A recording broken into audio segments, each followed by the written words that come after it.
सुप्रभातम बच्चों, मैं रमेश चंद्र। आज मैं आपको अपने वीडियो में कक्षा 11वीं की जो रचनात्मक लेखन जो कह सकते हैं आपकी रचनात्मक लेखन एक तरह से हमारे लेखन का एक पार्ट है। इसको हिंदी व्याकरण में शामिल किया गया है लेखन, जिसके अंतर्गत आपको रचनात्मक लेखन में निबंध लेखन, कार्यालयी पत्र, जनसंचार के माध्यम, रिपोर्ट लेखन, आलेख लेखन, फीचर लेखन, ऐसे 6 पार्ट आते हैं। कितने पार्ट आते हैं बच्चों? 6 पार्ट।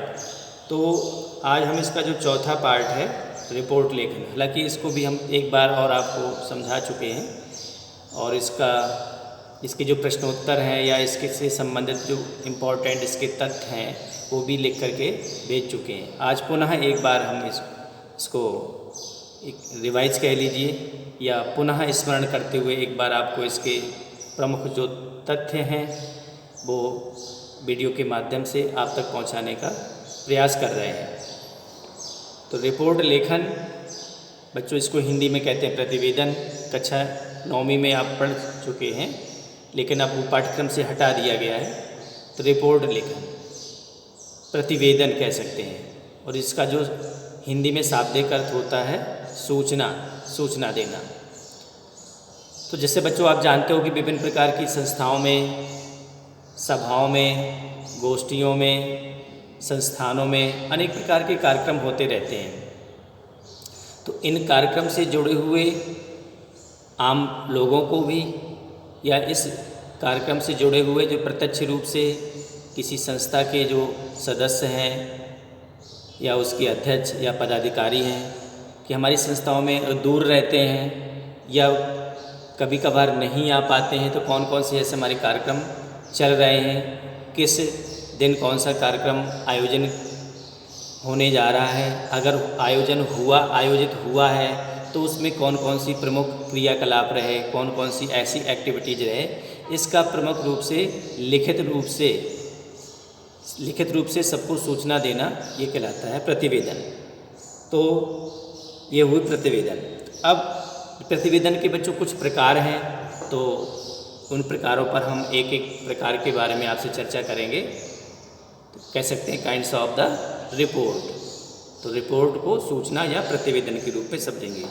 पहला है कि सभा, गोष्ठी या किसी सम्मेलन से संबंधित रिपोर्ट। जैसा कि मैंने आपको बताया, सभा, गोष्ठी, सम्मेलन।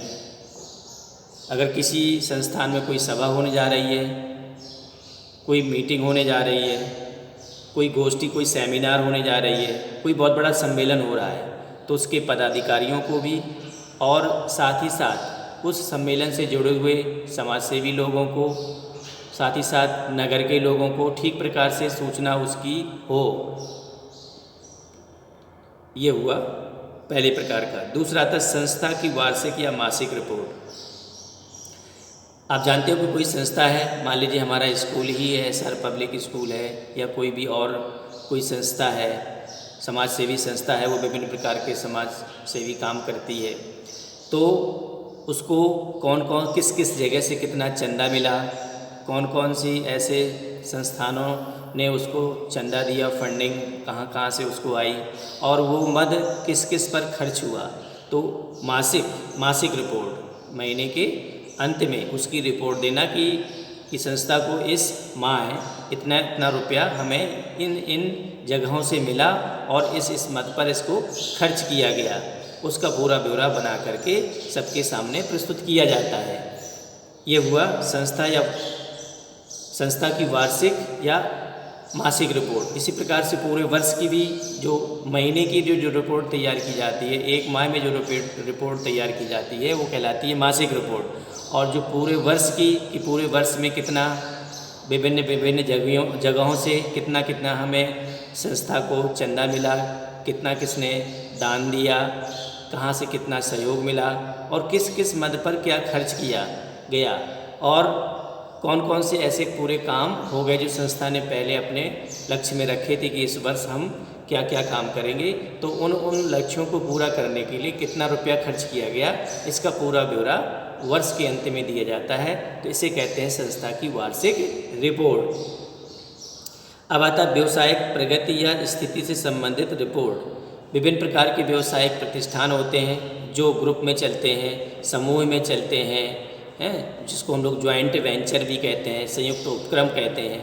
तो इसकी भी रिपोर्ट संस्था व्यवसाय की जो व्यवसाय जो चल रहा है तो उस व्यवसाय की पूरी रिपोर्ट बना करके वर्ष के अंत में जो दी जाती है वो कहलाती है व्यवसायिक प्रगति। और उसमें क्या प्रगति हुई है, हमारा व्यवसाय चल रहा है वो लाभ की ओर अग्रसर है, आगे प्रोग्रेस ठीक से कर रहा है, अगर नहीं कर रहा है तो क्या उसका फॉल डाउन, नीचे उसकी अवनति हो रही है, तो कौन कौन से ऐसे कारण हैं जिसकी वजह से वो ठीक से हमारा व्यवसाय नहीं चल पा रहा है, तो उस पर उसकी समीक्षा की जाती है और उसकी पूरी रिपोर्ट बना करके उसमें जो उससे जुड़े हुए उस व्यवसाय से जुड़े हुए सक्रिय सदस्यों को, सक्रिय जो शेयर होल्डर्स हैं उनको दी जाती है। जांच समिति द्वारा प्रस्तुत रिपोर्ट। अब विभिन्न प्रकार की संस्थाएं जो चलती हैं, चाहे वो सामाजिक संस्थाएं हों, चाहे व्यवसायिक संस्थाएं हों, उनका वर्ष के अंत में एक ऑडिट होता है। ऑडिट में पूरा होता है लाभ हानि का पूरा ब्यौरा होता है, उसकी भी सूचना प्रत्यक्ष रूप से जुड़े हुए उन सदस्यों को दी जाती है। ये भी इसको भी रिपोर्ट के अंतर्गत आता है। किसी समाचार से संबंधित रिपोर्ट जैसे इसे न्यूज रिपोर्टिंग कहा जाता है, ये भी उसी के अंतर्गत होता है। मान लीजिए हमारे विद्यालय में रक्तदान शिविर का आयोजन किया गया, तो रक्तदान शिविर का आयोजन तो पहले हमें उसकी सूचना देना कि हमारे विद्यालय में रक्तदान शिविर का आयोजन जो होने जा रहा है, कब होने जा रहा है, इसका स्थान क्या है, कौन कौन इसमें उपस्थित होने वाले हैं, क्या क्या सुविधाएं जुटाई गई हैं। फिर इसके पश्चात जब हमारा रक्तदान शिविर ये ठीक प्रकार से संपन्न हो गया तो किस प्रकार से संपन्न हुआ, क्या उसमें कमियां रहीं, क्या उपलब्धियां रहीं, इसका पूरा ब्यौरा बना करके सभी के सामने प्रस्तुत किया जाता है। तो ये कहलाता है न्यूज रिपोर्टिंग। अब रिपोर्ट लेखन की विशेषताएं। रिपोर्ट लेखन की कुछ प्रमुख विशेषताएं हैं जिन पर बच्चों आपको ध्यान रखना है। तो एक बार हम आपको पढ़ करके बता देते। रिपोर्ट में घटना का यथापरक तथ्यात्मक वर्णन प्रस्तुत किया जाता है। बहुत तथ्यात्मक टू द पॉइंट्स दिया जाता है, अनावश्यक रूप से ज़्यादा विस्तार नहीं किया जाता है। इसमें तटस्थता होती है, अर्थात बिना किसी विशेष पक्ष के प्रति सहानुभूति या पक्षपात किए एक संतुलन रिपोर्ट की अपेक्षा की जाती है। ये इसकी जो रिपोर्ट तैयार की जाती है, कोई भी रिपोर्टें हो जिसमें किसी का पक्ष लेते हुए तैयार नहीं की जाती है, उसमें बैलेंस रहना चाहिए, समान रूप से सबको सहभागी करते हुए, सबको बराबर का अधिकार देते हुए, सबकी सहभागिता की प्रशंसा करते हुए ऐसा लिखना चाहिए। इसमें रिपोर्ट करने वाले व्यक्ति की घटना के साथ एकात्मकता नहीं होती है। रिपोर्ट करने वाले व्यक्ति की घटना के साथ एकात्मकता नहीं होती है।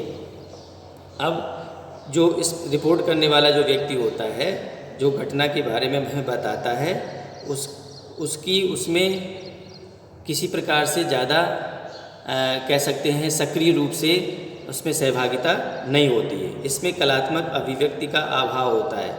इसमें कोई बहुत ज़्यादा ऐसा नहीं है कि बहुत इस प्रतिवेदन को पढ़ने में बहुत रुचि हो, ऐसा इसमें कलात्मकता का अभाव रहता है। रिपोर्ट का महत्व सामयिक है, एक समय निकल जाने के पश्चात फिर उस रिपोर्ट का कोई मतलब नहीं रह जाता है। रिपोर्ट छोटी घटना से लेकर बड़ी घटना तक हो सकती है, चाहे घटना हमारी छोटी हो चाहे घटना बड़ी हो, सभी की रिपोर्ट हम दे सकते हैं। रिपोर्ट का क्षेत्र विस्तृत होता है। साहित्य, शिक्षा, स्वास्थ्य, कृषि, प्राकृतिक आपदा, फिल्म, आर्थिक, अपराध, खेल आदि लगभग सभी क्षेत्र इसमें शामिल रहते हैं। आप तो देख ही रहे हैं कि जो हमारे समाचार आते हैं या विभिन्न प्रकार के सूचनाएं आती हैं, तो विभिन्न हमारे जो देश के जो अलग अलग सेक्टर्स हैं, सभी सेक्टर्स, चाहे फिल्म इंडस्ट्री हो, चाहे क्रीड़ा क्षेत्र हो, चाहे हमारा व्यवसाय क्षेत्र हो, चाहे राजनीति, सभी से कुछ ना कुछ सूचनाएं आती रहती हैं। इस प्रकार से कह सकते हैं कि रिपोर्ट का जो क्षेत्र है बहुत व्यापक है। आज के वीडियो में बच्चों इतना ही। तो मैंने आज आपको प्रतिवेदन या रिपोर्टिंग के बारे में कुछ प्रमुख तत्व बताए, आप अपनी पाठ्य पुस्तक में पढ़ेंगे। इस वीडियो को भी देख करके समझने का पूरा प्रयास करेंगे। जय हिंद, जय भारत।